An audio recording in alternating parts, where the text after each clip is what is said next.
The topic of today's video is how to qualify for options trading on Webull. So first off, let me show you where you'll actually find this on Webull. So here we are on the app, and we want to click on this little icon on the top right here, and that'll bring us to account management, and here you'll see options trading, and we'll have the apply now option. Now inside here you'll have a very long form that you need to fill out.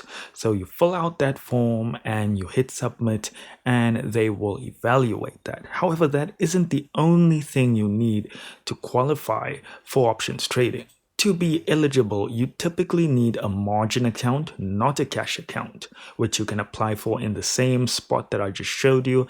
Mine won't have it because that option is not available in my country. You need at least $2,000 total account equity, and this is just common for a margin account. And you must be at least 21 years old in some regions, as well as needing quite a bit of options experience, which you can also get from paper trading. They will count that as well. And if you need to retake the quiz, then you have a total of 3 attempts in 24 hours allowed. And that's all you need to qualify for options trading on Webull. That's where you find it. If you found this video helpful, do consider liking and subscribing, and I'll see you in the next one.